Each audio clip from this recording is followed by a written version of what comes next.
प्यारे श्री राधा गिरधर लाल जी की अति पावन होली का मधुर उत्सव मना रहे हैं। आज जिसका षष्ठम दिवस यहाँ प्रारंभ हो रहा है और आज की पावन बेला को मंगलमय बनाने के लिए हमारे वृंदावन के श्री सुदामा कुटीर स्थान, हम एक बात यदि आपसे निवेदन कर दें तो आप अतिशयोक्ति मत समझिएगा। व्रज की रज यत्र तत्र सर्वत्र पूजनीय, वंदनीय और पवित्र है, लेकिन यदि फिर भी कई लोगों के मन में भाव आता है कि महाराज जी दूध तो सब गैया देती हैं, सब गैयान को दूध मंगल में है, आनंद में है, लेकिन फिर भी विशेष कौन सी गैया को दूध है, ऐसे लोगों की भावना होती है। तो ऐसे ही हमारे व्रजमंडल में यत्र तत्र सर्वत्र प्रणम्य रज है, सब प्रणम्य रज है, सब ठाकुर जी के चरण रज है, लेकिन फिर भी भक्त भगवान दोनों की मिश्रित रज यदि आपको चाहिए हो तो श्री सुदामा कुटी की रज आप अपने पास रख ली हो। क्यों? क्योंकि सुदामा कुटी में सब संत पधारे हैं। आज वृंदावन के सब संत, आज के, पूर्व के, भक्ति काल के सब संत वहां पधारे हैं और सबने आकर के सुदामा कुटी में अपनी चरण रज से वह स्थान को पवित्र किया है। ऐसे सुदामा कुटी का शताब्दी महोत्सव हुआ इस वर्ष। एक बार वहां के पूज्य महाराज जी हम सबके मध्य में विराजमान हैं, परम पूजनीय प्रातः वंद्य पूज्य महाराज जी हम सबके मध्य में दर्शन दे रहे हैं। आप सब लोग प्रणाम करने आओगे तो बहुत श्रम होगा, बस करताल बजा करके महाराज जी को प्रणाम में कर लीजिए। जब प्यारे गिरधर लाल जी का ब्याहुला चल रहा था बरसाना में, उस समय वृंदावन में हमें तो ऐसा लगता है ब्याहुला हो रहा था बरसाना में, बारात संतों की आई हुई थी सुदामा कुटी वृंदावन में, क्योंकि सब संत जन यहीं से ही वहां यहाँ का प्रसाद लेके वहां आ रहे थे। और या फिर ऐसा कहें महाराज जी कि सुदामा कुटी के बहाने हमको भी सब संतों को बरसाना बुलाने का अवसर मिल गया था, क्योंकि यहाँ शताब्दी उत्सव चल रहा था। वह स्थान है जहाँ हमारे पूज्य दादा गुरुदेव, पूज्य गुरुदेव भगवान और हमारी परंपरा के सब आचार्यों ने जाकर के अपनी वाणी से, अपने चरणों से, अपनी उपस्थिति से उस स्थान को पवित्र किया है। ऐसे सुदामा कुटी के पूज्य महाराज जी, परम वंदनीय, प्रातः स्मरणीय, परम पूजनीय श्री सुतीक्ष्ण दास जी महाराज आज हम सबको दर्शन देने के लिए पधारे हैं। होरी की बात है और कहा बात है। परम मंगल में प्रात प्रखलेश्वर, अकारण करुणा वरुणालय, भक्त वांछा कल्पतरु, तड़िद्वित विनिंदित पीताम्बरधारी श्री बाल कृष्ण लाल की शब्दमयी वाणीमयी प्रतिमूर्ति हम आप सबके मध्य में विराजमान श्रीमद् भागवत महापुराण को बारंबार प्रणाम। मंच पर विराजमान समस्त विप्रवृंद एवं उपस्थित समस्त गंधर्वजन और आप सभी श्रोता भाई बंधु, हमारे निमित्त यजमान परिवार ओम प्रकाश जी और उनका पूरा परिवार, सबको जय श्री कृष्ण, जय सिया राम, जय श्री राम, जय श्रीमन नारायण, जय श्रीमन नारायण, जय जय श्री राधे। जय जय श्री राम। ठाकुर जी की बड़ी कृपा है, हम आप सब लोग श्री वृंदावन में विराजमान होकर के मधुर में ठाकुर जी के होली उत्सव का आनंद ले रहे हैं। आज जिसका षष्ठम दिवस है, हमने भी अपने जीवन काल में इतने दिन होली पहली बार खेली है, जबकि व्रज के हैं, व्रज में तो 40 दिन की होली होती है, लेकिन फिर भी हमेशा गिरधर लाल जी का जो रंग उत्सव होता है वो एक दिन का ही होता है। एक बार जयपुर में हुआ था, जब वहाँ एक कथा हुई थी, पारिवारिक कथा थी, उसमें रोज शाम को होली उत्सव होता था। उसके बाद यहाँ वृंदावन में पहली बार यह अवसर मिला है जब 7 दिनों तक ठाकुर जी की होली उत्सव चल रहे हैं। खूब आनंद से हम आप सब लोग अपने हृदय पटल को भगवत भाव, भगवत भक्ति के रंग से रंगित कर रहे हैं। ये हमारा सौभाग्य है। ठाकुर जी की बड़ी कृपा है, संत जनों का दर्शन, वृंदावन धाम में निवास, वृंदावन की प्रसादी और श्री ठाकुर जी के होली उत्सव का यह सुख सब प्राप्त हो रहा है। कल कथा का सत्र सुबह के समय होगा, ऐसा मत कीजिएगा कि शाम को होली उत्सव में आना है तो कथा में सुबह ना आवे।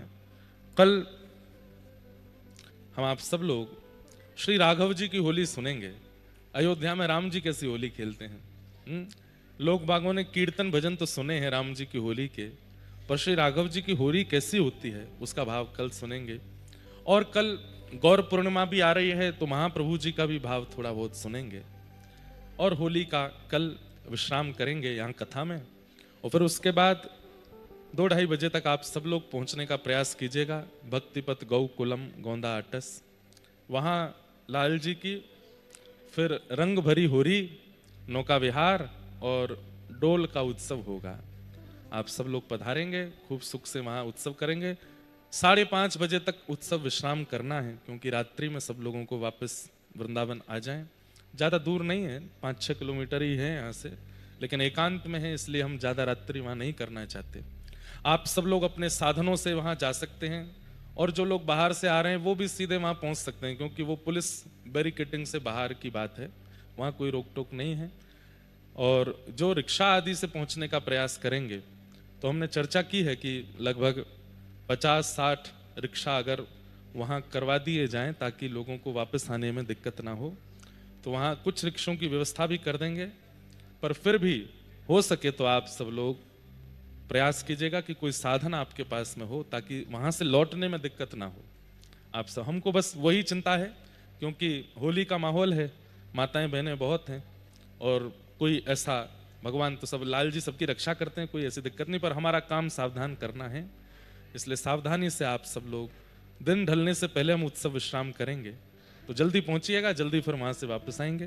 खूब प्रेम से फिर यहाँ सब लोग बिहारी जी, राधा वल्लभ जी, राधा रमण जी दर्शन करके अपने घर को प्रस्थान कीजिएगा। 2 तारीख को होली जलेगी और 3 तारीख को ग्रहण है। ग्रहण का भी कल हमारी परंपरा के अनुसार क्या भाव, क्या नियम है वो भी बता देंगे।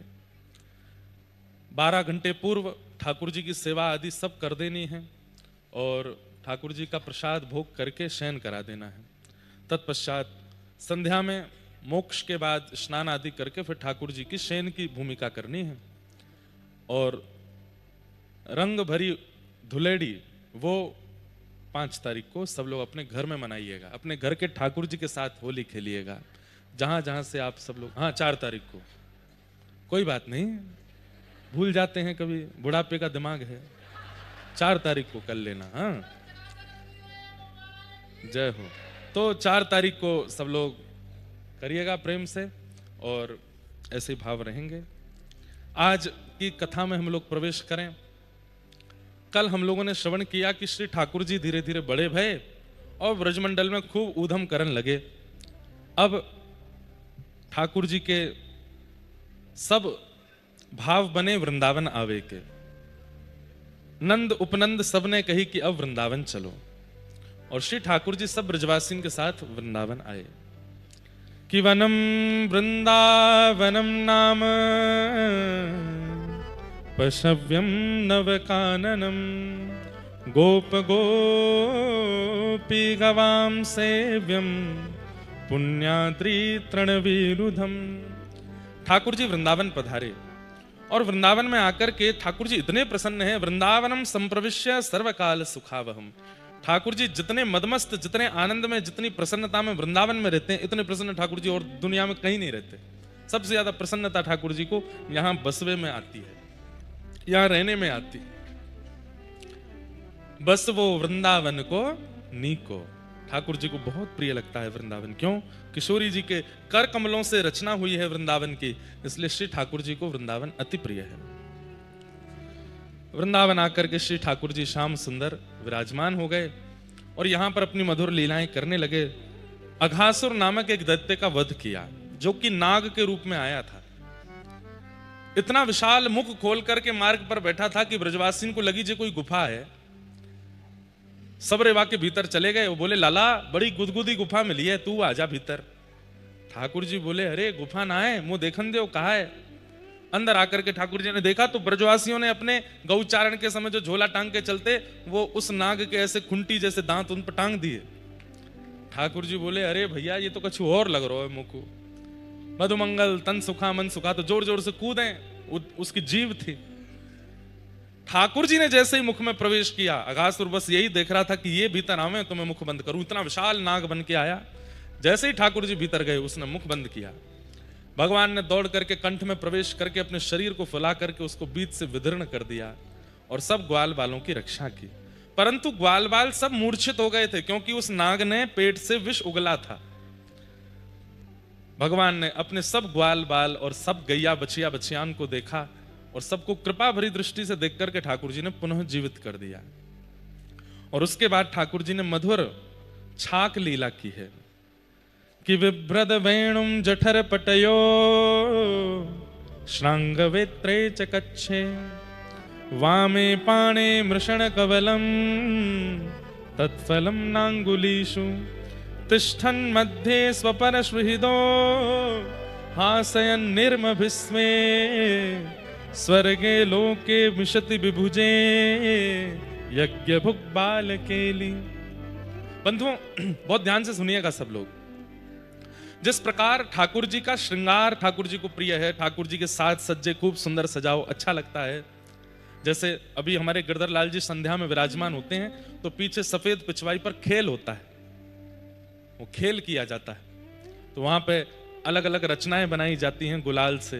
पहले उस पर केसर जल छिड़का जाता है, फिर उस पर रचना बनाई जाती है और उस रचना में ठाकुर जी आके विराजमान हो जाते हैं और फिर उनकी पूजा वंदना आरती की जाती है। ठाकुर जी देख के बड़े सिहाते हैं। तो ये खेल के भाव कई हैं। उसमें एक भाव यह है कि जब लाला छोटे थे तो छोटे लाला को मैया बाहर ना जान दे होरी खेल में, और ठाकुर जी मचलते हैं मैं जाऊंगा मैं जाऊंगा मैं जाऊंगा।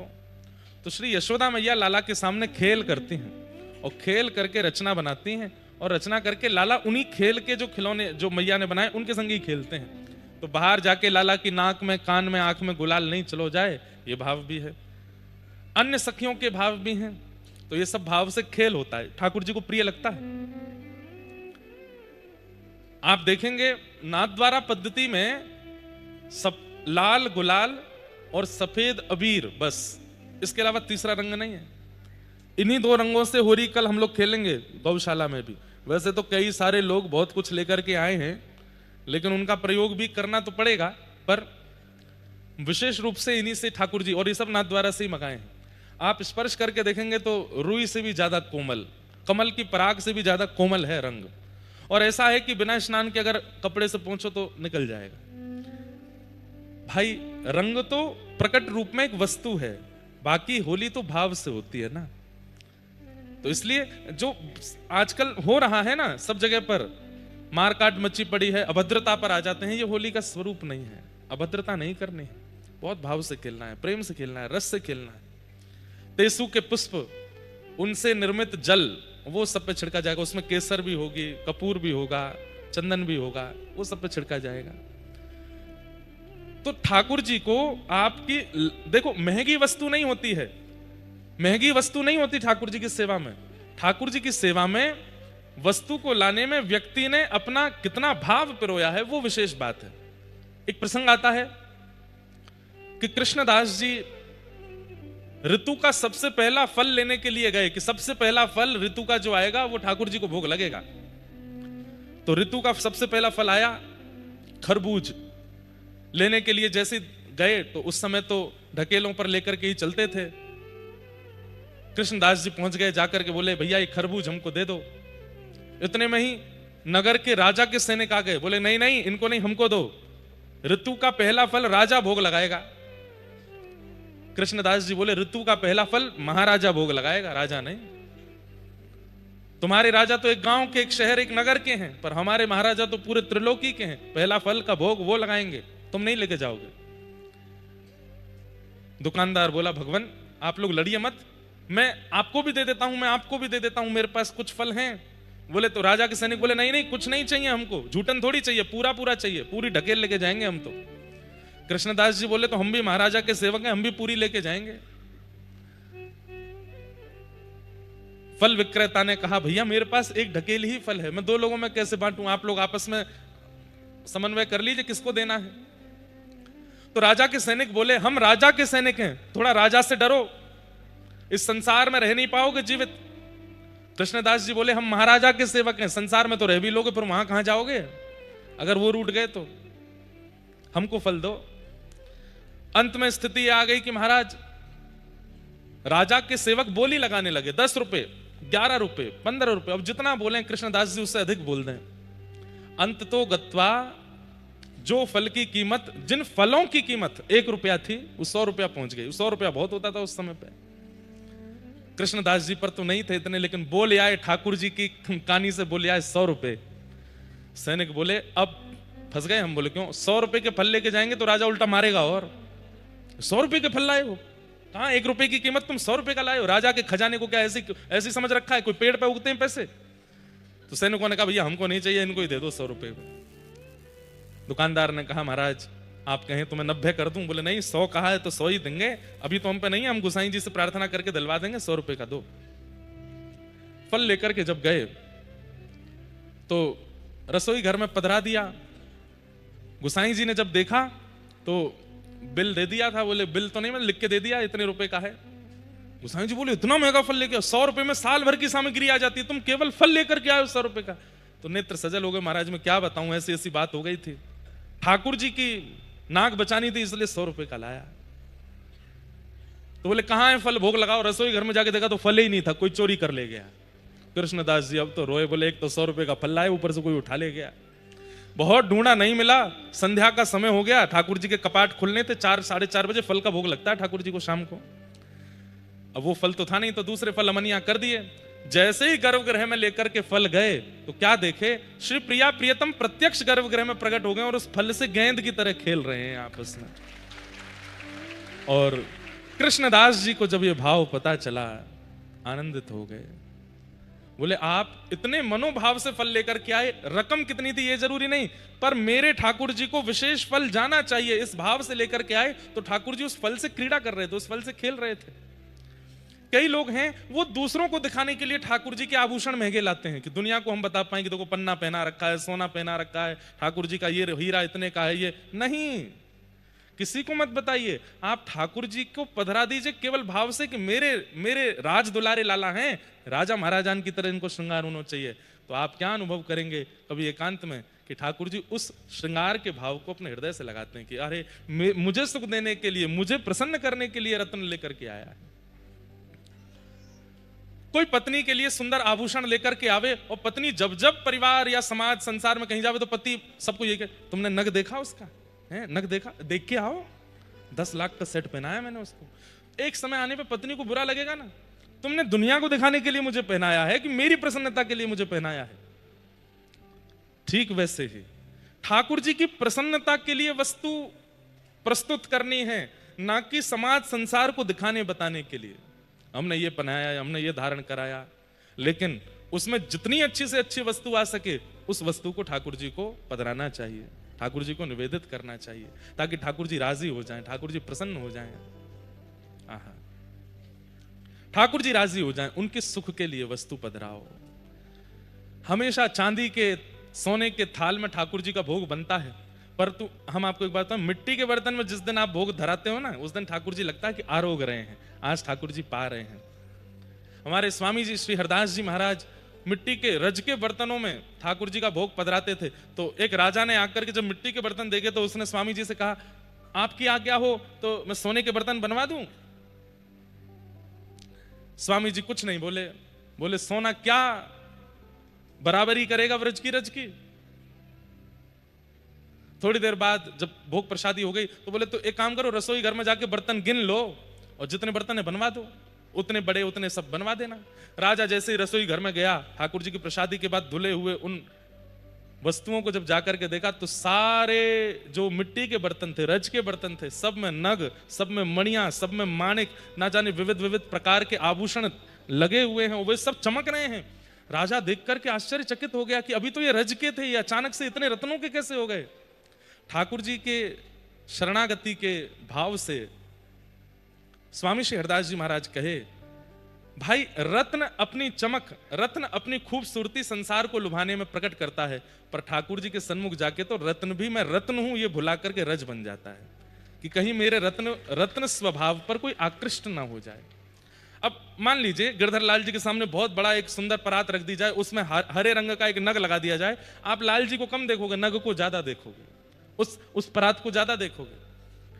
तो बोले कि स्वामी जी ने कहा कि ठाकुर जी के सन्मुख पधराए हुए पात्रों में नगों ने विचार किया कि कहीं ठाकुर जी के दर्शन में विक्षेप ना हो जाए, इसलिए स्वयं रज के रूप में प्रकट हो गए। वास्तव में तो वे हैं तो व्रज की रज ही, और व्रज की रज देखने में रज सी लगती है तो वो रत्नों से भी ज्यादा बहुमूल्य। तो मूल्यवान वस्तु देनी है ठाकुर जी की सेवा में, इसका प्रयास करो, पर संसार देखे इसलिए नहीं। अब आपको बता देते हैं बात। श्रीनाथ जी में, नाथ द्वार में जो श्रीनाथ जी वस्त्र आभूषण धारण करते हैं, वस्त्र धारण करते हैं, आभूषण नहीं, आभूषण तो बात की बात है, जो वस्त्र पहनते हैं उस वस्त्र पे जो गोटे लगते हैं वो गोटे भी सोने चांदी के होते हैं। जो श्रीनाथ जी पटका धारण करते हैं जो भुजा के इधर से यहां जाता है ऊपर की ओर और इधर से यहां नीचे, उसमें भी स्वर्ण होता है, उसमें भी चांदी होती है। परंतु यह अभी बताने का विषय नहीं है। और कोई सेवक हो चाहे ना हो, यजमान हो चाहे ना हो, कोई सेवादार हो चाहे ना हो, कोई दक्षिणा देके बनवाए चाहे ना बनवाए, ठाकुर जी सोने और चांदी का ही धारण करते हैं। क्यों? राज दुलारे लाला हैं, हल्की पतली वस्तु थोड़ी पहनेंगे। यशोदा के हृदय के लाला हैं, खूब चकाचक पहनेंगे, इस भाव से। तो वस्तु प्रस्तुत करनी है ठाकुर जी की सन्निधि में, पर वस्तु मूल्यवान कितनी है इसका ध्यान ना करके भाव में कितनी है इसका विचार करना है। भाव में कितनी है, पर भाव में कितनी है इसका मतलब यह भी नहीं है कि ठाकुर जी को कुछ भी धरा दो। उसमें भाव में यह भी तो विचार किया जाता है। अब कोई शीतकाल में आपके घर आया, कोई गुरुजी आए शीतकाल में, आपने कहा चरण धोएंगे हम, तो भयंकर जाड़ा कोहरा पड़ रहा था बाहर, गुरुजी आकर के बैठे, आप लाए फ्रीजर का पानी, गुरुजी लाओ पनैया धो दें आपकी। गुरुजी कहें भैया ने तातो जल लिया। गुरुजी आप तो भाव देखो, जल का शीतलपन मत देखो, ऐसा थोड़ी होता है। वहां पर यह भी विचार करना पड़ेगा। जय श्यामा प्यारी कुंज बिहारी, जय जय श्री हरिदास दुलार। कभी कभी प्रयास करके अपनी सामान्य वाणी से आचार्य चरणों की कभी कभी लीला, हमारे गोरीलाल जी की लीला, श्री रसिक देव जी को चरित्र और आचार्य चरणों के कभी कभी भाव कथा में सुनाते हैं। कल मुझसे महाराज जी कोई कह भी रहे हो, मैं जब बोले महाराज जी गोरीलाल कुंज को एड्रेस बताए दो, आप जहां की चर्चा करें। मैंने कि भैया जहां को एड्रेस मिल जाए समझ जाइए वो कुंज है, और जहां को नहीं मिले वही गोरीलाल कुंज है। वहां तो आचार्यन की कृपा से ही पहुंचो जाएगो। और रसिक त्रिवेणी स्वामी श्री हरदास जी महाराज, श्री हितरवंश महाप्रभु एवं श्री स्वामी श्री हरदास, श्री हरिराम व्यास जी, रसिक त्रिवेणी एक साथ विराजमान होकर के जिस स्थान पर सत्संग लाभ सबको प्रदान किए, ऐसो स्थान श्री रसिक बिहारी जी, श्री गोरीलाल बिहारी जी जहां विराजमान हैं, ऐसे स्थान के हमारे पूज्य महाराज जी, परम वंदनीय प्रातः स्मरणीय पूज्य महाराज जी पधारे हैं। समाज होगी अभी वहां, और महाराज जी को वहां उपस्थित होना है। परंतु महाराज जी ये जो समाज यहाँ बैठी है ये भी बेचारे बड़े लालायत हैं, सबके हृदय पर हमने कल एक भाव कहो महाराज जी, और वो इतना सुंदर भाव लगो कि सबसे ज्यादा रंग कौन पे डारवे पे आनंद आवे। रंग डारवे में ऐसा कौन सा व्यक्ति हो जहाँ पे रंग डारवे में आनंद आवे? जो कोरो डोल रो हो, जहाँ पे कोई रंग नहीं चढ़ो हो। एक प्रकार से जैसे हमारे महाराज जी बिल्कुल श्वेत वस्त्र में हैं, और ये तो बाह्य आवरण है, परंतु ठाकुर जी तो चित्त देखें, जाको चित्त कोरो हो, जहाँ पे संसार को कोई दाग न लगो हो। ठाकुर जी कहें जे कोरो है या रंगो, यहाँ पे रंग डारनो, यही पे पिचकारी चलानी है। तो ठाकुर जी पिचकारी चलावेंगे कैसे? आचार्यन के माध्यम से, आचार्यन की वाणी के माध्यम से। आपके अब कोई आचार्य ने कोई भाव बतायो और आपको हृदय वही में डूब गयो, तो समझो ठाकुर जी ने पिचकारी चलाई दी है, आपके हृदय को रंगित कर दियो है। तो ऐसे ही हम तो मानेंगे कि हमारे श्री गोरीलाल ठाकुर जी की पिचकारी ही आई है आज आप सबको रंगवे के काजे, हम पर रंग डारवे के काजे। महाराज जी कचुहोरी के भाव कह करके हम सबको आनंदित करके फिर वहाँ समाज में जाएंगे और गोरीलाल ठाकुर जी को यदि अवसर मिले बंधुओं, एक बार जरूर दर्शन करें। यूँ ऐसो गुप्त स्थान हमारे रसिकन को है, वहाँ जाकर के श्री ठाकुर जी को जरूर प्रणाम करें। यूँ हम तो वहाँ जाएंगे ही, होरी गाए हुए ठाकुर जी को नेक्स्ट सुनाए हुए। बड़ी कृपा पूज्य महाराज जी आज हम सबके मध्य पधारे और होड़ भई है प्रिया प्रियतम में, लेकिन जो हमेशा ही होवे वही होरी में भी भयो। जीती वृषभानु किशोरी हैं, जीतनो तो श्री लाडली जी कोई होवे। और महाराज जी के पक्ष से आए हैं तो फिर तो नंद नंदन वारे चुप ही बैठे तो ठीक है, हम तो लाल जी वारे हैं। परंतु असलियत तो यही है कि श्री प्रिया जी के कारण ही कभी कभी ठाकुर जी जीत जामे, नहीं तो श्री राधा मुख चंद्र चकोर जय जय देव है। जयदेव महाप्रभु कह रहे हैं, अभिनव जलधार सुंदर द्रत मंदर श्री राधा मुख चंद्र चकोर जय जय। श्री जी की कृपा से ही श्री ठाकुर जी गिरिराज उठा रहे हैं, श्री जी की कृपा से ही अब महाराज जी को जान हो, नहीं तो सबरे भाव श्री जी के ही आ रहे हैं। वो नाग पे भी नृत्य कर रहे हैं ना महाराज जी, तो वो भी श्री प्रिया जी के द्वारा जो नृत्य सिखायो गयो है। और वहां जयदेव महाप्रभु कह रहे हैं, कालिया विषधर गंजन जन रंजन ए। तुम्हारा रंजन किसका कर रहे हैं? कहते हैं कि श्री सब ब्रजवासी यशोदा मैया तो व्याकुल हो गए विरह से, सब रोने लगे कि लाला तू काली देह में काय को कूद गो। वहां रंजन किसका हो रहा है? तो बोले 4 दिन पहले प्रिया जी ने ठाकुर जी को नवीन नृत्य सिखायो। और श्री प्रिया जी बोली अब हमको करके दिखाओ दोबारा। तो ठाकुर जी बोले मंच मिलन दो तब करूंगा। तो आज कालिया नाग देखते ही ठाकुर जी ने कही बढ़िया गुदगुदो मंच है, यही पर करके दिखाऊंगा। और श्री प्रिया जी दूर खड़े है करके ताल दे रही हैं और श्री ठाकुर जी तांडव नृत्य कर रहे हैं। अरे देखो तो श्री कृष्ण लीला में कहीं भी ऐसी कोई लीला है ही नहीं जो श्री प्रिया जी की कृपा से नहीं है रही है। सब कृपा, सब क्रिया, सब श्री प्रिया जी की प्रसन्नता के लिए ही ठाकुर जी कर रहे हैं और उन्हीं की कृपा से ही कर रहे हैं।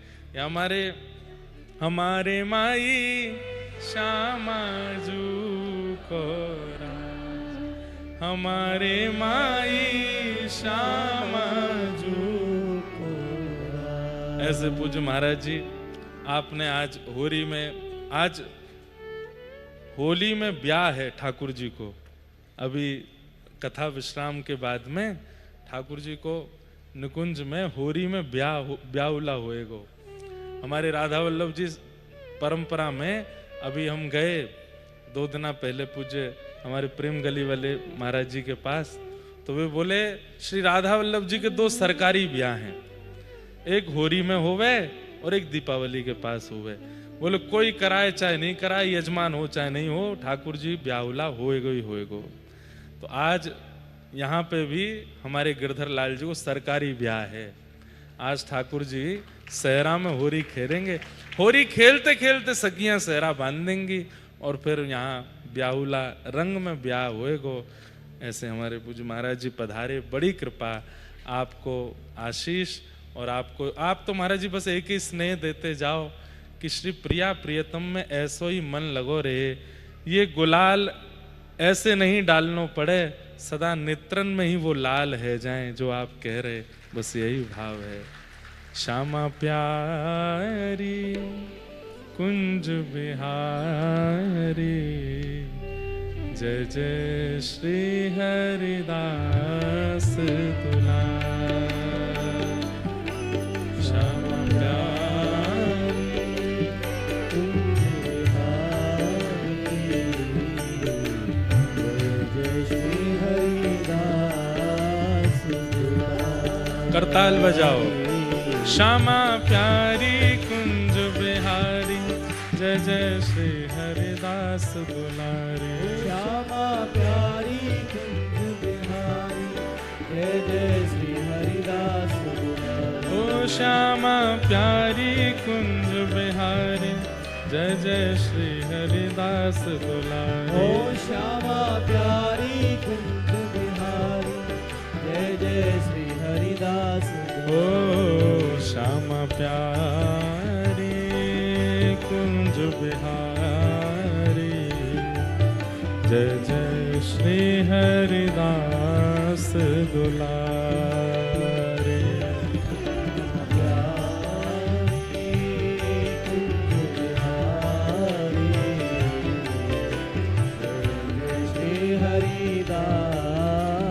आज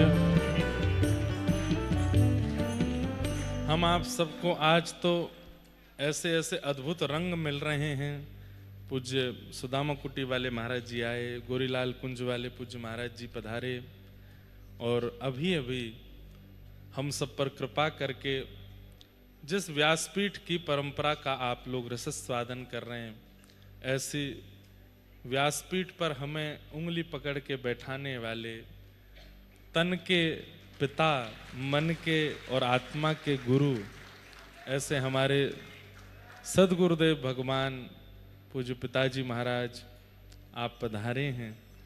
आज ही कल रात्रि ही कथा से वापस वृंदावन पधारे और आज यहाँ होली उत्सव में आपके मंगल में दर्शन हो रहे हैं।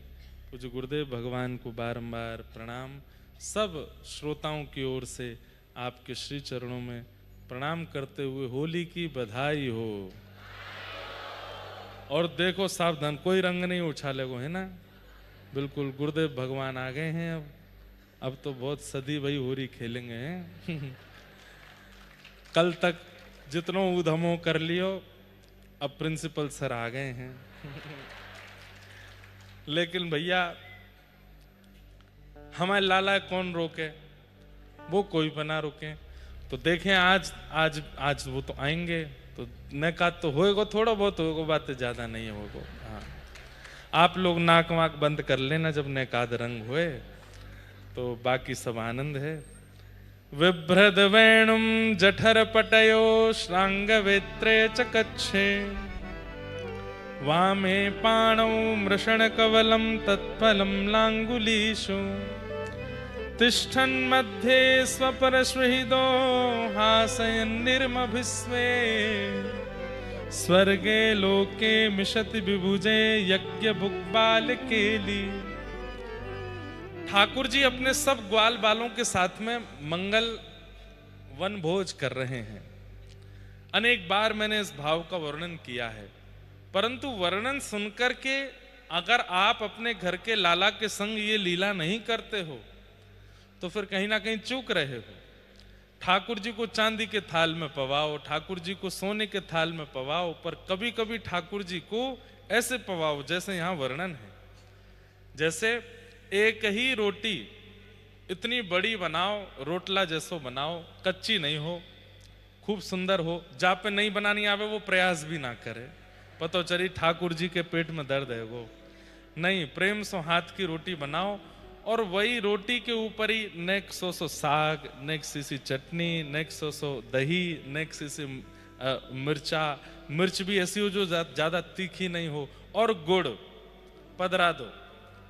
और ये ऐसा आप तब कर सके जैसे सावन को महीना आवेगो, नेक थोड़ी हरियाली सी बढ़ जाएगी। कभी अपने ठाकुर जी को ऐसे स्थान पे, घर के ऐसे स्थान पे विराजमान करो जहां से बाहर बदरिया दिख रहे हो, खूब सुंदर हरियाली दिख रही हो, फिर ठाकुर जी को ऐसी छाक कराओ, ठाकुर जी को बहुत सुख मिले। वन भोज करने में ठाकुर जी को बहुत सुख मिलता है। विविध विविध सामग्रियां अपने कुछ मित्र मंडली जैसी हैं, किसी को कहो तुम कढ़ी बना लाओ, किसी को कहो तुम ये साग बना लाओ,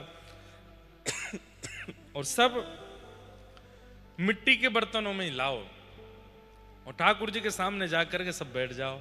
प्रेम से खूब सुंदर सुंदर पद सुनाओ, रसिया सुनाओ, ठाकुर जी को हंसाओ। हमने एक बार दंडवती परिक्रमा लगाई गिरिराज जी की,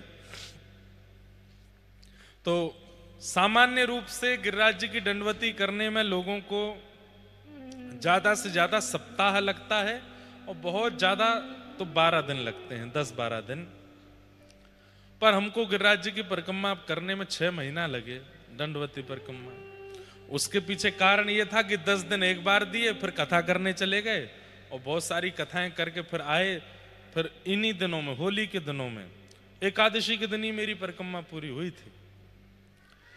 तो एक बाबा थे, 3 परिक्रमा रोज करते, परिक्रमा बाबा।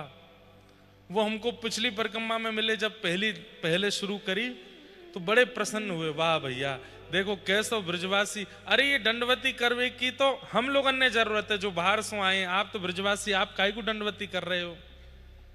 मैंने बाबा बस ऐसे सुख है, रोज मिलते थे। अच्छा, हम दंडवती सुबह शाम करते थे, सुबह 5 बजे से 7:30-8 बजे तक और शाम को 5 बजे से 7:30-8 बजे तक, बीच में तान दुपट्टा सोते थे। तो गिरिराज जी में ही रहते थे। तो बाबा बड़े प्रसन्न होते, भावुक हो जाते, बोले छोटो सो ब्रजवासी लाला ऐसी दंडवती देरो है, मुझे तो देख के बड़ो हृदय भर आवे। मैंने की बाबा सब कृपा है। अब 10 दिन बाद हम अंतर्ध्यान हो गए, तो बाबा को लगी परिक्रमा हो गई पूरी। कथा वथा करके जब हम आए, 6 महीना बाद दोबारा दंडवती करी, सो बाबा ने फिर देखे। अब तो वो रोवे सो रोवे मुंह पकड़ के। मैंने की क्या कहा भयो बाबा, ऐसे कहीं को रहे हो। बंगाली बाबा थे, बोले हमने ऐसे भक्त नहीं देखे, हमने ऐसे भक्त। मैंने क्या हो गया, 6 महीना में दूसरी दंडवती कर रहे हो। मैंने की बाबा दूसरी नहीं, पहली चल रही है अभी। तो फिर बाबा बोले फिर भी तुम जैसो नहीं देखो, 6 महीना में कौन लगावे, अरे 10, 12, 15 दिन में हो जाती है। मैंने अरे बाबा 2 कारण हैं, एक कारण तो कथाएं आ गई बीच में तो करने चले गए थे, दूसरा कारण मैंने कि दुनिया के लोग कामनाओं के लिए दंडवती करते होंगे। पूज्य गुरुदेव भगवान बैठे हैं, वो दंडवती भी गुरुदेव के कानी से करी थी, आपको करनी थी। हमने कि आप विराजो, आपकी जगह हम करे आते हैं। तो पूज्य पिताजी की दंडवती करके आए थे। तो पिताजी का भाव था कि हमको करनी है। हमने कि आप कहाँ जाओगे, हम हैं अभी बालक हैं, इतनी कथाएं हैं नहीं, अभी हम करे आते हैं। तो पिताजी की दंडवती करके आए थे। तो अब वो दंडवती हमारे जीवन की बड़ी अच्छी स्मृति है। पिताजी की दंडवती करके आए, इसलिए उस दंडवती के बीच में ही गिरधर लाल जी आ गए। वो जो 6 महीने का अंतराल था, उसी बीच में गिरधर लाल जी का आगमन हुआ। तो हमने बाबा से कही, मैंने बाबा पहली बात तो कथा थी, वहां चले गए। दूसरी बात, दुनिया के लोग कामनाओं के लिए दंडवती करते होंगे, परिक्रमा करते हो, तो उन्हें जल्दी रहे कि हम पूरी करें ताकि हमारी कामना पूरी हो। हमारे मन में कोई कामना नहीं। हम तो जब थक जाएं, हार जाएं, तो गिरिराज जी की तरफ मुख करके बैठ जाएं, ना कोई भजन ना कोई कीर्तन, बढ़िया बढ़िया चुटकुल्ला गा करके, और गिरिराज बाबा को हंसा में कि गिरिराज बाबा पूरे दिन आप बैठे रहो, कोई दूध चढ़ावे, कोई 56 भोग चढ़ावे, लेकिन आपको हंसावे कौन है, कोई ना हंसावे। तो हम सबरे सखा मिलकर के रोज गिरिराज बाबा को हंसायो करते, और एक छोटी सी ढप ले लेते, वह ढप को बजाते, खूब उछल उछल के नाचते। वो दिन आज भी इतने याद आते हैं उस समय का।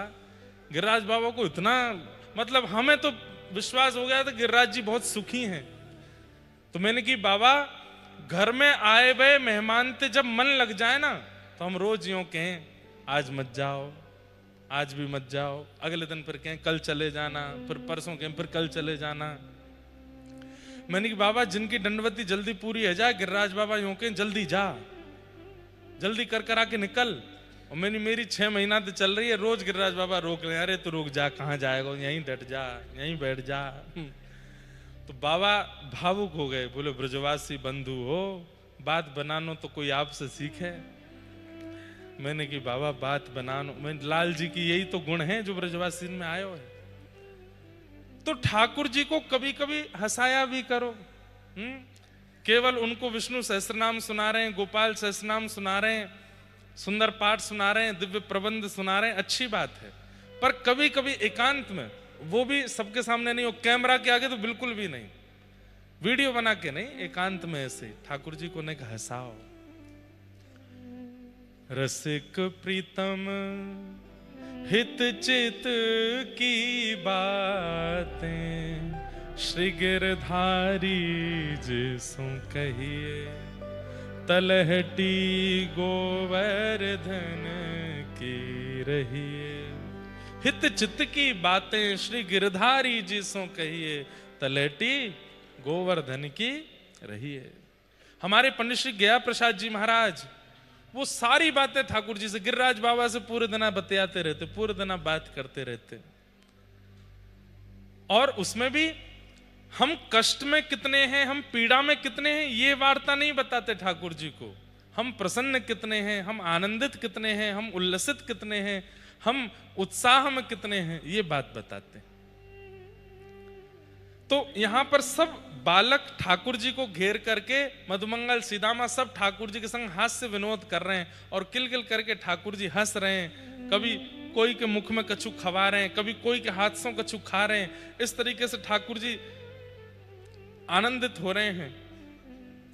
स्वर्ग लोक से देवता देख करके कई देवता तो इन ब्रजवासियों के प्रति ईर्ष्या भाव रख रहे हैं कि भैया हम ये ब्रजवासी क्यों नहीं हैं, हम भी अगर ऐसे होते तो हम भी ठाकुर जी के पास जाते, हम भी जाके अपने हाथन से खिलाते। लेकिन ब्रह्मा जी को मोह हो गया, ब्रह्मा जी के चित्त में संशय हो गया कि ये परमात्मा नहीं हो सकते। अगर ये परमात्मा है तो इन सब के हाथों से झूठा कूटा कैसे खा सकते हैं। ये ब्रजवासी जो गैया चराते हैं, गोबर लगो है हाथ में, रज लगी है पूरे तन में, बिल्कुल शुद्ध नहीं है अवस्था में, और इनके हाथों से ये प्रसाद पा रहे हैं, ये परमात्मा कैसे हो सकते हैं।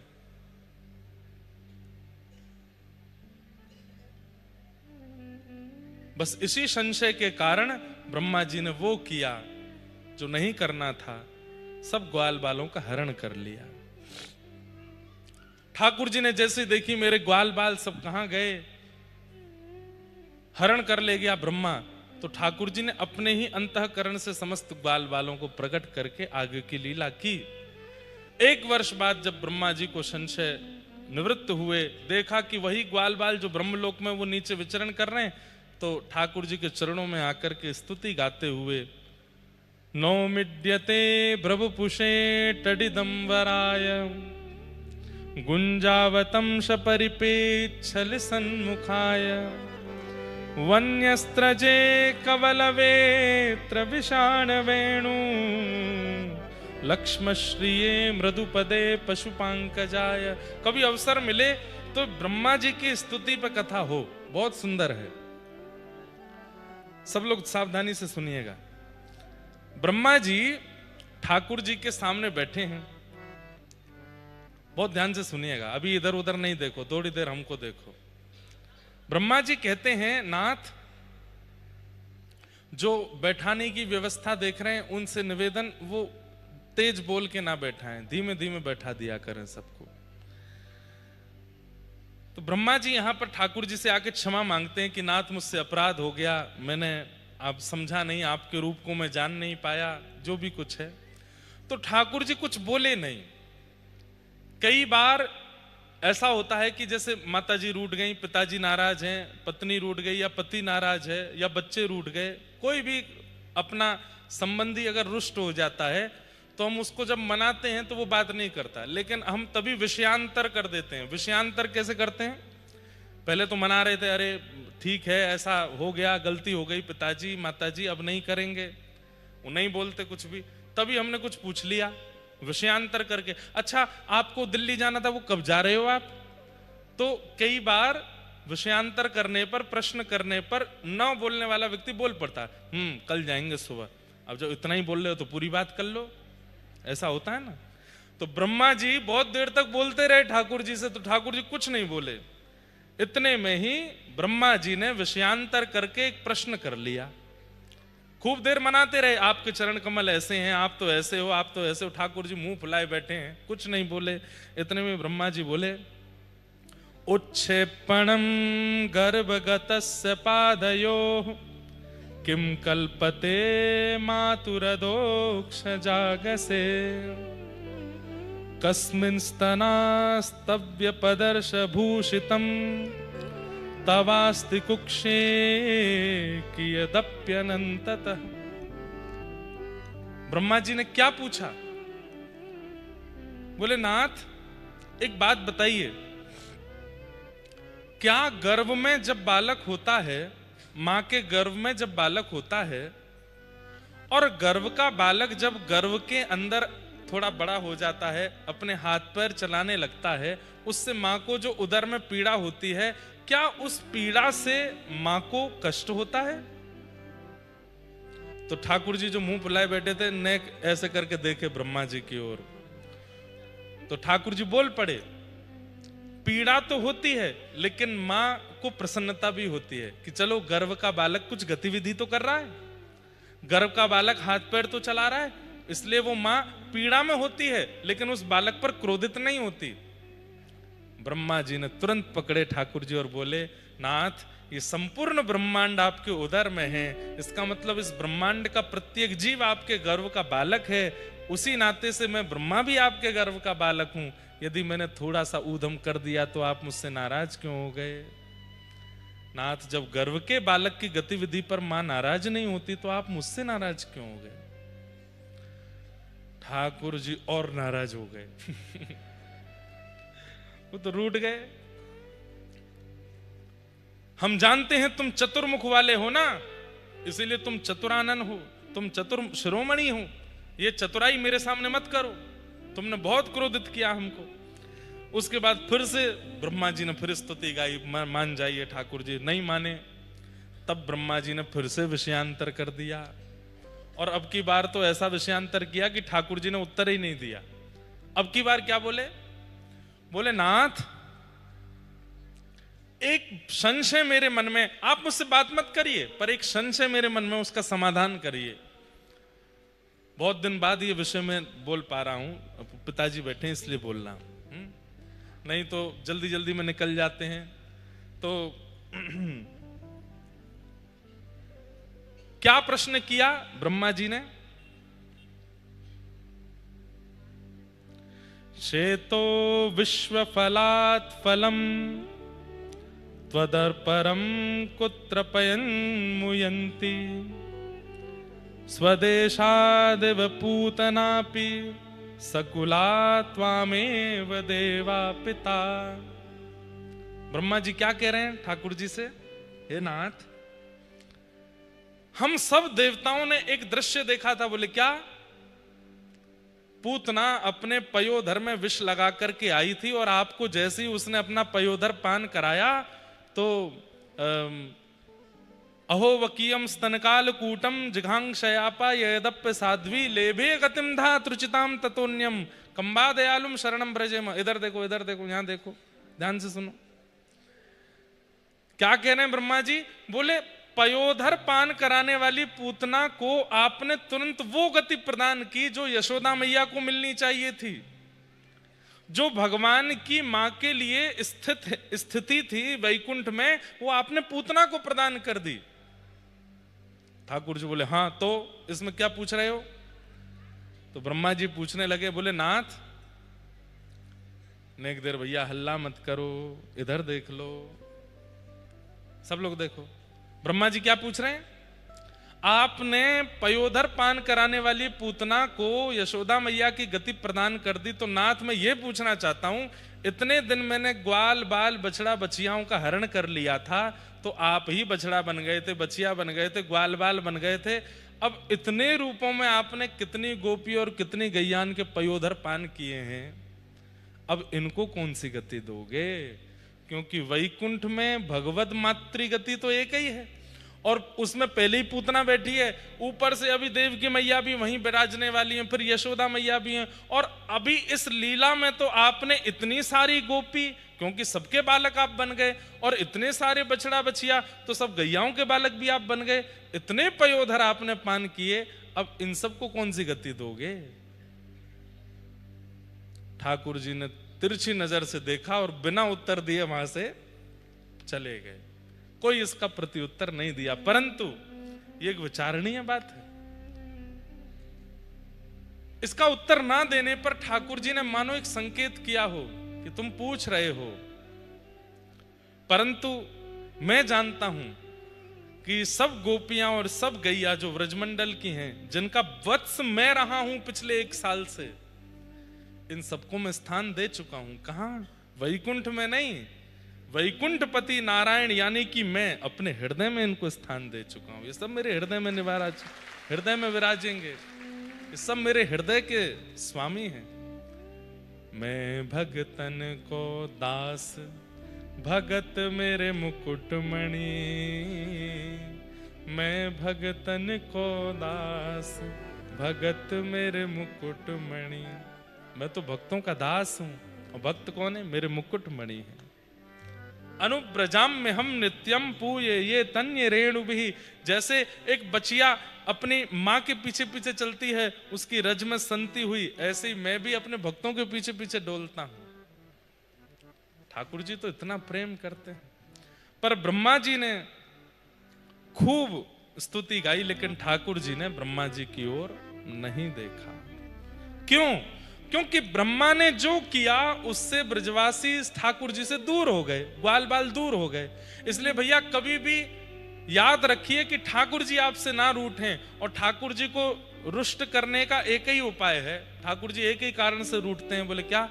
उनके चरणों में लगे हुए किसी परम वैष्णव भक्त को आपने अगर किसी क्रिया से ठाकुर जी से दूर कर दिया, तो ठाकुर जी नाराज हो जाएंगे।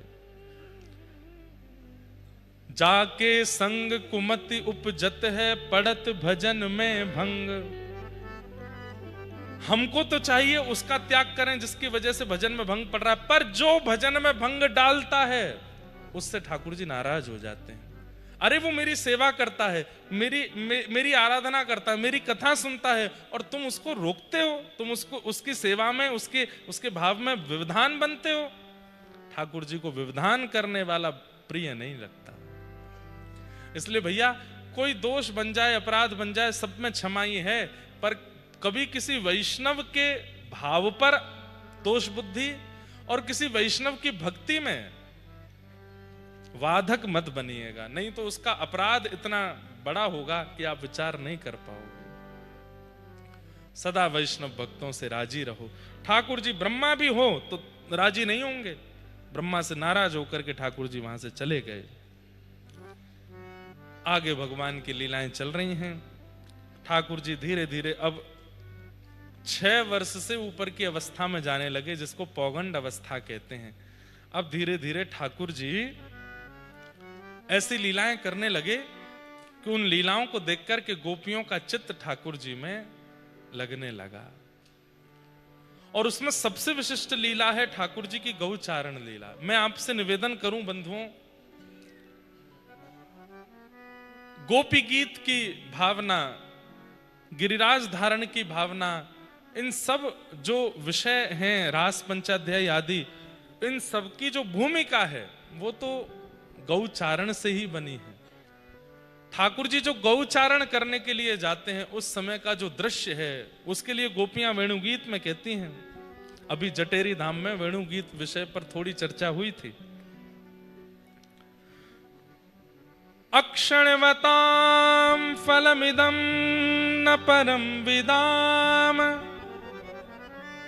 सख्य प्रसूननुविवेशयतोर्वयस्यै, वक्त्रं व्रजे ससुतयोरनुवेणुजुष्टं, यैर्वा निपीतमनुरक्त कटाक्षमोक्षम्।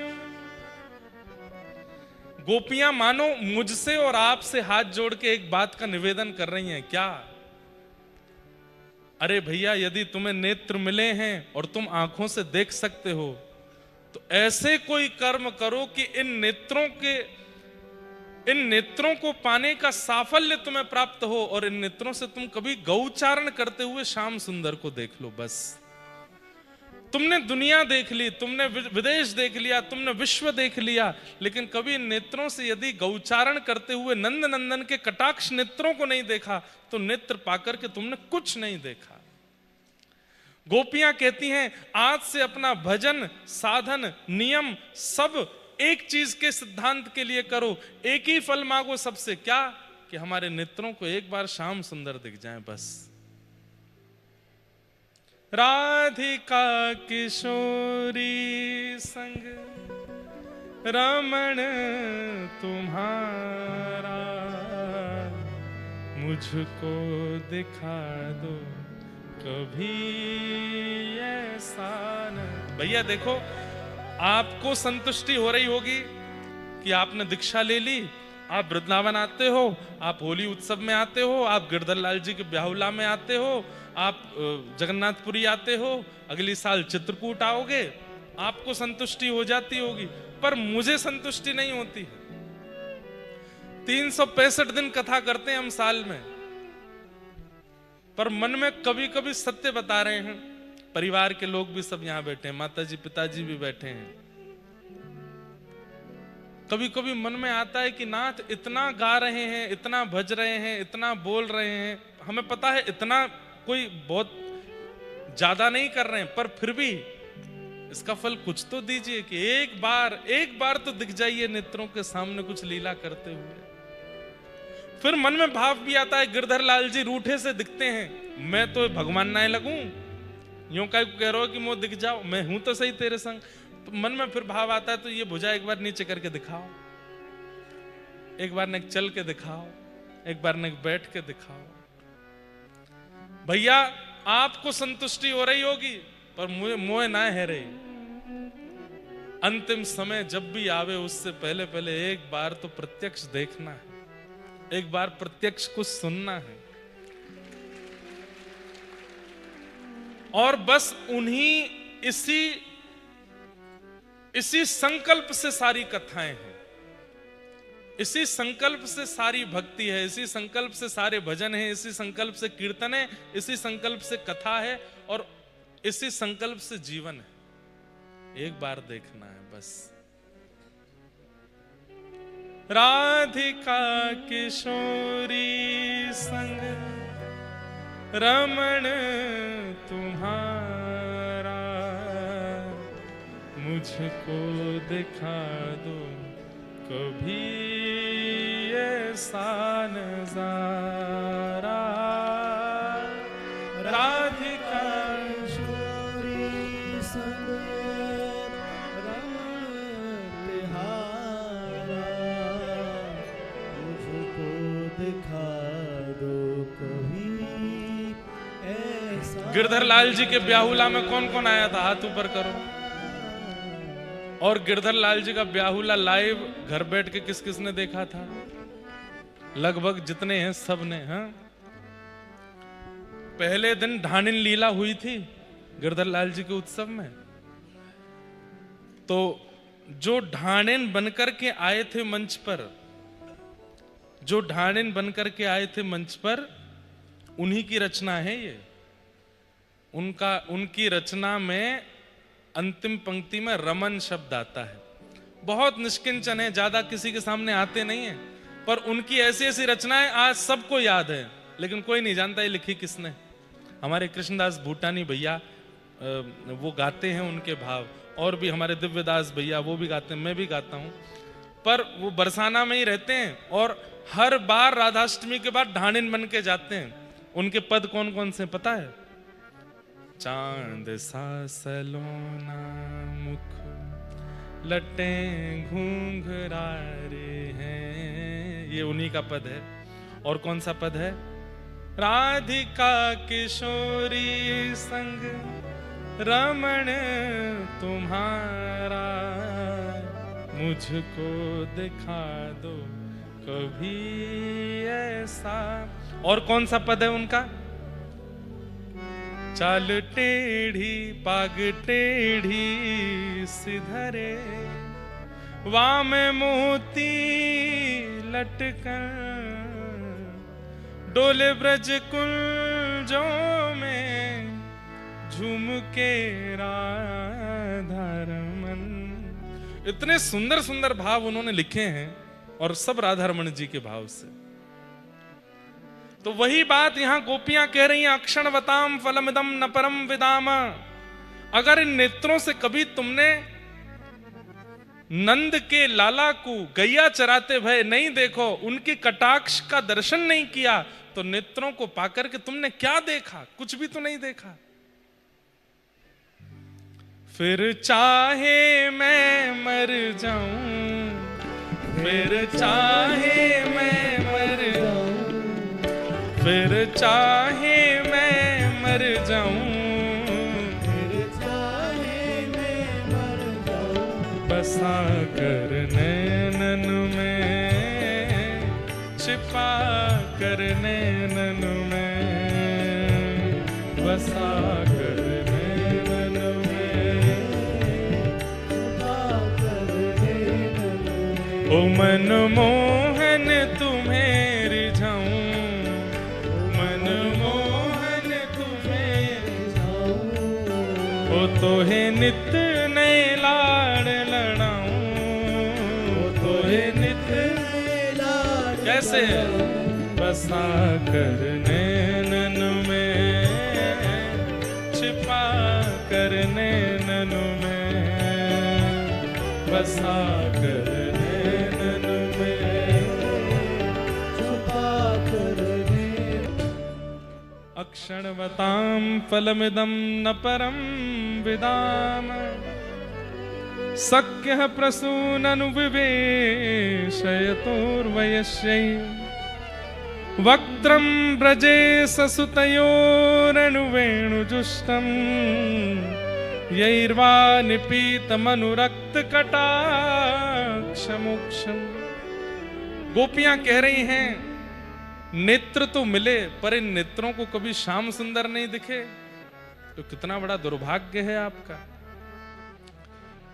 आज परम सौभाग्य है, हम आप सबके मध्य में पूज्य गुरुदेव भगवान भी विराजमान हैं और हमारे भागवत के शिक्षा गुरुदेव भी विराजमान हैं।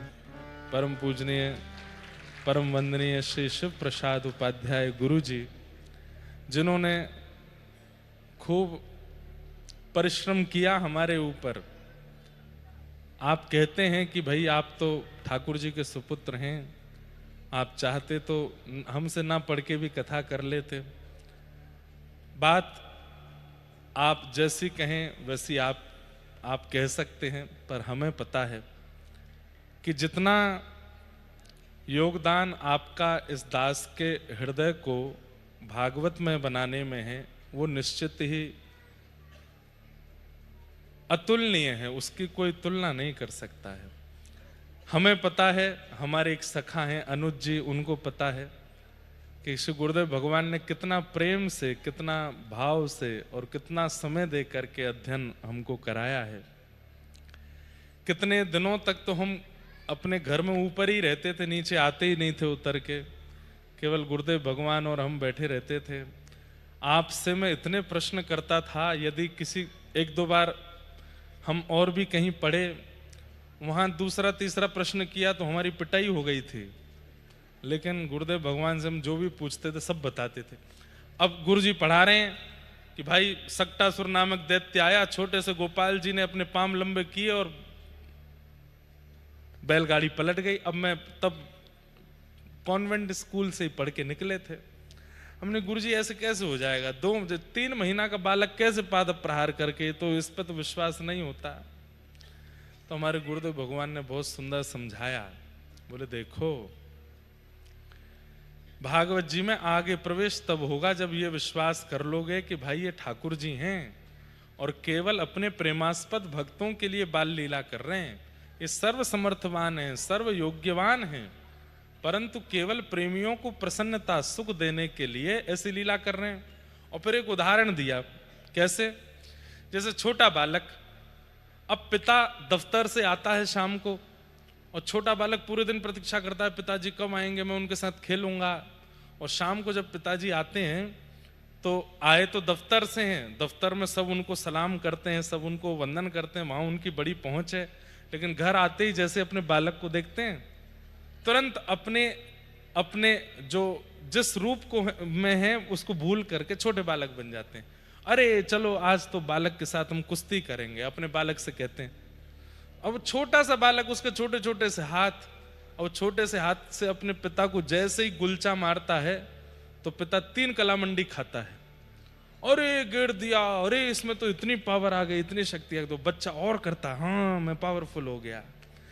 बोले ठीक वैसे ही ठाकुर जी वैकुंठ रूपी दफ्तर में रहते हैं, वहां 33 कोटि देवता उनको सलाम करते रहते हैं, वेद वेदांत सब उनकी जय जयकार करते रहते हैं।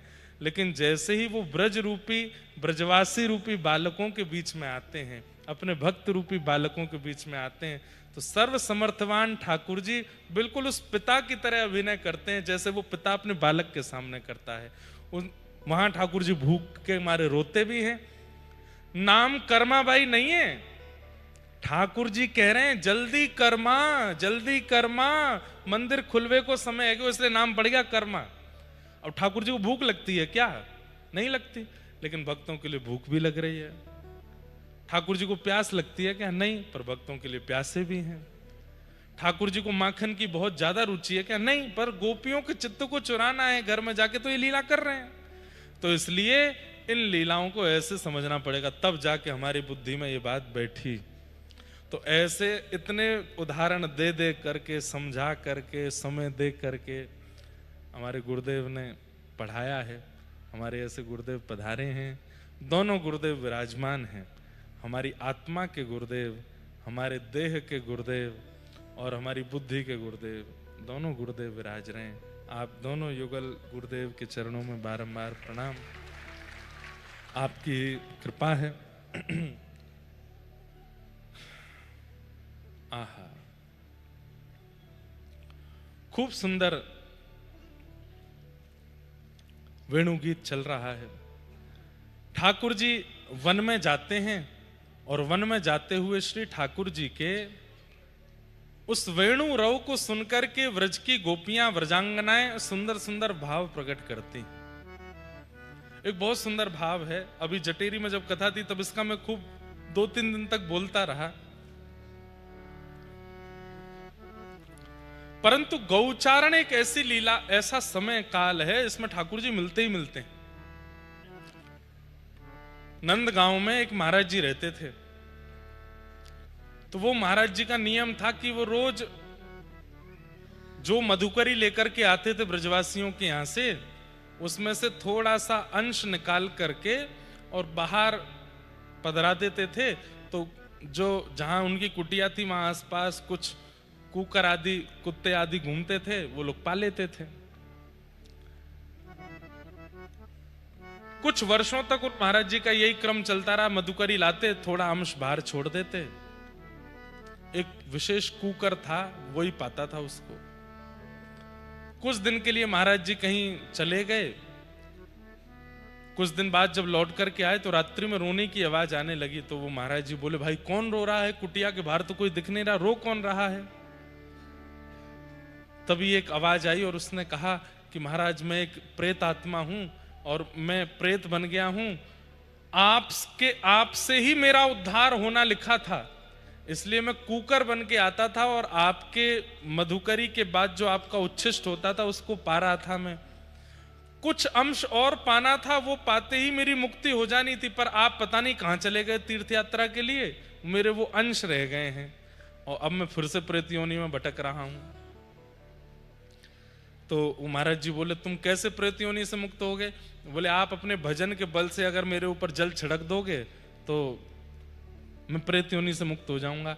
तो देखो ध्यान से सुनना, मैं आप होते तो क्या होता? हम डर के मारे भाग गए होते, भूत पिशाच निकट नहीं आवे, महावीर जब नाम सुनावे, ना सरो घर सब पीरा, ऐसे हो जाते। लेकिन भाई जिसके चित्त में कृष्ण मिलन की विरह होती है ना, वो कैसे होते हैं? महात्मा जी से प्रेत कह रहा है कि आप थोड़ा सा अपने भजन का बल मुझ पर अगर छिड़क दोगे तो मैं प्रेत योनि से मुक्त हो जाऊंगा। तो महात्मा जी बोले, छिड़क दूंगा लेकिन एक शर्त है। बोले, क्या? तुम प्रेत हो ना? बोले, हाँ। हमने सुना है प्रेतों को पता होता है कि भगवान कहाँ है, ये बताओ भगवान कहाँ है? बोले, भगवान ये क्या पूछ रहे हैं? बोले, वही पूछ रहा हूं, हमको भी हाँ इतने वर्ष हो गए भजन करते करते, पता नहीं कितना समय लगेगा ठाकुर जी के दर्शन में। ये नंदगांव के नंद नंदन कहाँ हैं तुमको पता है? क्योंकि प्रेत भाई चोर जो होते हैं उनको पता होती है कि पुलिस का राउंड कहाँ चल रहा है, वहां नहीं जाना है।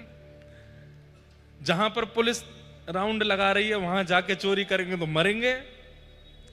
तो भाई तुमको पता है कि ठाकुर जी कहाँ डोलते हैं, इसलिए तुम हमको बता दो, हम तुरंत अपना कमंडल का जल लेकर के आप पे छिड़क देंगे। बोले भगवान ये कैसा प्रश्न कर लिया? बोले नहीं नहीं बताओ। बोले पिछले दिन हम प्रेतों की मीटिंग हुई थी, तो उसमें पता चला कि आजकल ठाकुर जी एक नंदगांव का ग्वारिया है, वो गैया चरा करके लौटता है, उसकी गायों के झुंड के बीच में छोटे से गोपाल जी बन करके जाते हैं और उसकी गाय हाँकते हैं। अब बस इससे ज्यादा मुझे नहीं पता है, मुझे बस इतना ही पता है। बोले बस इतना ही चाहिए था। जल लिया, छिड़क दिया, वो प्रेत तो मुक्त हो गया। और बाबा अगले दिन बैठ गए दोपहर में। गैया चराता हुआ एक ग्वारिया आ रहा था, खूब सारी गाय उसके। ग्वारिया निकल गया, बड़ी बड़ी गैया निकली। जैसी छोटी छोटी मछली और बछियाओं का आया, तभी क्या देखते हैं, एक नन्हा सा गोपाल, ऊंची धोती पहनी है, सिर पर स्वाफा पहना है, छोटी सी छड़ी हाथ में लगी है और हो करते भय हाँकते हुए छोटी छोटी बछियाओं को धीमे धीमे छड़ी से स्पर्श करते हुए हाँक रहा है। बाबा के तो नेत्र सजल हो गए।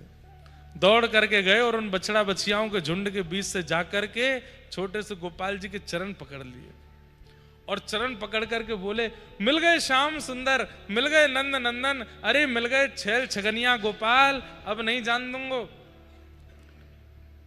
वो वास्तव में किसी ब्रजवासी का बालक ही था, गोपाल जी नहीं थे। अब वो बालक तो रोवे, अरे मैया देख मुकु बाबा ने पकड़ लियो, मैया देख ये बाबा मुकु पकड़ के ले जाएगो, अरे मैया मेरी कहो करती, वन में मत जाइयो, बाबा थैला में धर के ले जाएगो, आज बाबा मिल गो मुकु थैला में धर लेगो। खूब रोमे, लेकिन वो बाबा नहीं छोड़े। अरे तुम चाहे जितनो रो, चाहे तुम यशोदाएं बुलाओ, चाहे देवकी, आज नहीं छोड़ूंगो, आज बहुत दिनों बाद मेरे हाथ पड़े हो। अरे कहाँ चलो जाएगो, नेक मेरे हृदय से लग जाओ, नेक मेरे गाल छू दो, नेक मुझे बाबा कह के बोल दो और यूं कह दो दई तो को मुक्ति, बस और कछु नहीं चाहिए। और वो छोटा सा बालक, वो तो रोवे से रोवे चीखे। बाबा के तो बिल्कुल मत रो, अरे देखो कैसे मोटे मोटे आंसू, लाला नाटक मत करो, ये सब तुम्हारे नाटक है, हमें पता है। नेक हाथ धर दो। और रोता हुआ वो बालक हाथ धर रहा है, यूं कहो बाबा। अब रोते रोते ठाकुर जी बाबा, और ठाकुर जी थोड़ी है, वो तो बेचारों कोई ब्रजवासी बालक है। बोले अपने दोनों सिर, दोनों चरण मेरे सिर पर पधरा दो। नीचे सर रख दिया, अब वो बालक रोते रोते अपने चरण पधरावे और यूं के मेरे सिर पे हाथ धर कर दो। बोले मुक्ति दई। और वो बालक बेचारा रोते रोते के, पहले मुंह तो छोड़, मुंह मेरी मैया के पास जान दो। बोले नहीं छोड़ूंगो, पहले कहो मुक्ति दई। छोटो बालक मचल गयो, जोर जोर से मैया मैया चिल्लाने लगो। तो वो बाबा बेचारे बड़े व्याकुल हो गए। समझ गए ठाकुर जी मेरे भजन में ही कमी है, मेरे भजन में ही अभी रुकावट, मेरे भजन में इतनी योग्यता नहीं जो आप मुंह को मुक्ति नहीं दे रहे हो, यही मारे चिल्ला रहे हो, रो रहे हो। नाथ अब मैं प्राण त्याग दूंगा, आप चाहो ना मैं आपको छोड़ दूं, ठीक है मैं छोड़ दूंगा। जैसे ही छोड़ो हाथ, ठाकुर जी से उस संत की व्याकुलता देखी नहीं गई। था तो वो ब्रजवासी बालक, पर उस बालक में से नंद नंदन प्रकट हो गए और प्रकट होकर के दोनों वरद हस्त रख दिए बाबा के ऊपर। बोले दई मुक्ति बाबा, अब आइंदा मत पकड़ियो। बोले कछु दिना और भजन करो, कहीं हल्ला मत करियो, मैं कहां हूं, और भजन करके तुम निकल लो यहां से। हमारी बात को असत्य मत मानिएगा। दो बेला ऐसी हैं 24 घंटे में, जिन बेलाओं में ठाकुर जी का अनुभव करना हो तो हो सकता है। एक बेला तो रात्रि सारे मंदिरों में शयन हो जाने के बाद की, जब ठाकुर जी रास बिहार के लिए जाते हैं। हमारे लिए शयन हुआ है, बाकी तो ठाकुर जी रास में प्रवेश कर गए। और दूसरी बेला है दोपहर 12:30 बजे के बाद, जब सारे मंदिर बंद होते हैं, ठाकुर जी गौचारण के लिए जाते हैं। उसको नहीं मिलेंगे ठाकुर जी वन में जाके ऐसे बैठ के देख वे को कैमरा ऑन करके कि मुंह को मिलेंगे कि ना ना ना। जो सच्चे हृदय भाव से, ऐसी गोपियों की तरह जिसकी भावना हो, जिसके नेत्र वास्तव में तरस रहे हों। आहा, दरस बिन दुखन लागे नैन, दरस बिन दुखन लागे, हा दरस बिन दुखन लागे नैन, दरस बिन दुखन लागे। भाई आज तो हमारे पूज्य पिताजी ने डिमांड करी है, तो ये पद तो हमें गाना पड़ेगा। ठाकुर जी महाराज गौचारण कर रहे हैं और पूज्य गुरुदेव भगवान ने पहली बार किसी पद के लिए कहा है। आहा, गाइएगा मेरे साथ में। गौचारण कर रहे हैं। आगे गाय पाछे गाय, आगे गाय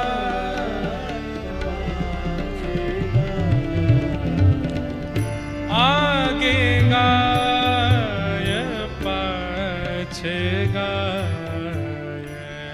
आगे गाय पाछे गाय। की जय।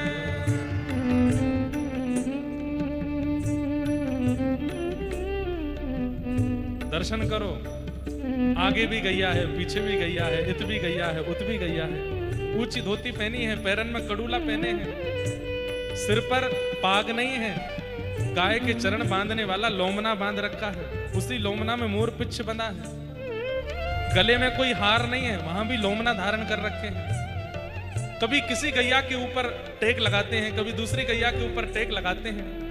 मधुर मधुर वेण बोलते हुए, सुंदर वेणु बजाते हुए ठाकुर जी गौचारण करने जा रहे हैं। कभी दौड़ने लगते हैं गैयाओं के बीच में, कभी रुक जाते हैं, कभी किसी गैया को तकिया बना करके उस पर लेट जाते हैं। श्याम सुंदर छीत स्वामी वर्णन कर रहे हैं। हे गायन सो ब्रज छायो,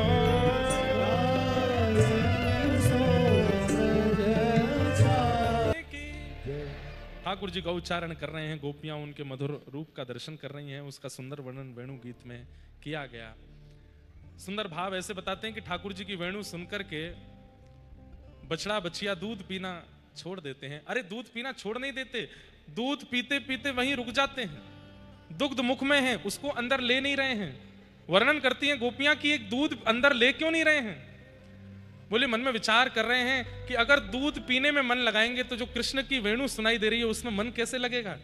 तो इसलिए मुख में ही दूध है और बाहर इसलिए नहीं निकाल रहे हैं कि कृष्ण वेणु सुनते हुए मैया के थन से दूध आया है, इसलिए ये प्रसाद है, इसलिए हम इसको त्याग नहीं सकते। अरे बड़ों के चित्त में कृष्ण के प्रति भाव समझ में आता है, पर जीवों में, और जीवों में भी गैया के छोटे छोटे बछड़ा बछिया में इतना प्रेम है श्री कृष्ण के प्रति, उनकी वेणु के प्रति। आदि आदि सब भाव यहाँ कहे गए हैं। बहुत सुंदर है वेणु गीत। एक जगह इसमें भाव आता है कि श्री यमुना जी ठाकुर जी का जाके आलिंगन कर रही हैं। तब गोपियां कहती हैं कि ये यमुना आलिंगन करेगी तो वृंदावन डूब जाएगा, ये यमुना आलिंगन कैसे कर रही है। तब इतना सुंदर भाव इसका वर्णन करते हैं कि कृष्ण वेणु सुनकर के वृक्षों में जितने भी पुष्प थे, वो वृक्ष चाहते तो हैं कि हम अपने पुष्प कृष्ण चरणार बिंदों में अर्पित करें, पर ठाकुर जी दूर हैं, कैसे जाएं। तो उन्होंने झर करके अपने पुष्पों को यमुना जी में प्रकट कर दिया। वन के हिरण अपने कृष्ण सार पति हिरण के साथ में हिरणियां, वो मन में विचार कर रही हैं कि हम ठाकुर जी को अपनी नाभि का कस्तूरी देना चाहती हैं, परंतु हम कहीं कृष्ण के समीप गई तो वो डर के हमसे भाग ना जाएं, तो वे अपना कस्तूरी भी यमुना जी में प्रकट कर देती हैं। बछड़ा बछियाओं ने दूध पीना छोड़ दिया, लेकिन कृष्ण वेणु सुनकर के जो गैयाओं के थन से दुग्ध प्रवाह था वो रुका नहीं है, वो चलता जा रहा है। और एक साथ इतनी गैयाओं का दूध बह करके यमुना जी में जाकर के मिल रहा है, जिससे यमुना जी गौर वर्णा हो रही हैं। तभी एक गोपी वर्णन करती है, अरे देखो ये यमुना नहीं है तो कौन है। बोले यमुना तो सांवली है, परंतु आज दूध के सुंदर भाव से ये गौर वर्ण किशोरी जी हैं। तभी सब वृक्षों ने अपने पुष्पों से उनका श्रृंगार कर दिया है, हिरण ने अपनी कस्तूरी से उनको इत्र मंडित कर दिया है। और जैसे ही किशोरी जी के रूप में श्री यमुना जी प्रकट हुई हैं, किशोरी जी ही जाकर के श्री कृष्ण का आलिंगन कर रही हैं, वही जाकर के उनको हृदय से लगा रही हैं। एक प्रकार से यमुना जी सबके भावों को ले जाकर के ठाकुर जी के चरणों से अर्पित कर रही हैं, पर गोपियों को विविध विविध भाव से उसका दर्शन हो रहा है। ऐसे वेणु गीत को हम प्रणाम करते हैं। अब आगे का जो प्रसंग है, कल विश्राम की कथा है। कल कथा का समय भी सुबह है, 9:30 बजे से 12 बजे तक। आप सब लोग सुबह के सत्र में ही आ जाइएगा। दोपहर के सत्र में फिर ठाकुर जी का होली उत्सव कल भक्तिपद गौकुलम में होगा। बाहर उसका स्कैन बोर्ड भी लगा दिया है, जिससे स्कैन करके आप मैप से पहुंच सकते हो। बाकी गूगल मैप पे भी है, अपनी व्यवस्था से 2-2:30 बजे तक सब पहुंच जाना। 5:30 बजे उत्सव विश्राम वहां हो जाएगा। सब लोग कल भक्तिपथ गोकुलम आना। कोई रंग लेके मत आना, गुलाल लेके मत आना, आप तो कोरे कोरे आना। रास्ता में कोई रंग डारे नहीं, वहीं आना। सीधे ठाकुर जी के टेसू के रंग और टेसू के पिचकारी आपको लगेगी, वही से रंगित होनो है कल। और सुबह कथा होगी, शाम को उत्सव होगा। अभी यहाँ ठाकुर जी की मधुर होरी को ब्याह होएगो, ठाकुर जी को वाको हम दर्शन करेंगे। उससे पूर्व हमारी प्रार्थना है कि पूज्य गुरुदेव भगवान भी विराजमान हैं, पूज्य आचार्य चरण भी विराजमान हैं, आपकी भावांजलि थोड़ी प्रस्तुत हो जाए, सबको आशीष प्राप्त हो जाए। और फिर उसके बाद हम लोग यहाँ ठाकुर जी का आज ब्याह का मनोरथ करेंगे। कोई नहीं जाएगो उठ के, जो उठ के गयो वाको अगले जन्म में ब्याह नहीं होएगो। ठाकुर जी को होरी को ब्याह है, कोई छोड़ के मत जाइयो भैया, वाको दर्शन करो। अरे जो ठाकुर जी को यहाँ ब्याह देख जाएगो ना, वाके और जितने ब्याह लिखे होंगे वो सब भी यहीं पूरे हो जाएंगे, अगलो जन्म ही नहीं होएगो, श्री निज वृंदावन की प्राप्ति हो जाएगी। और आज होली के रसिया करके एक सुंदर भाव भक्ति पथ पर आयो है। वहां में 3 रसिया हैं। एक रसिया तो हमने ही लिखो है, गिरधर लाल बनो है रसिया, पहली रसिया। दूसरी रसिया हमारे वृंदावन के रसिका पागल बाबा ने गायो है, होरी खेले तो आ जाइयो बरसाने।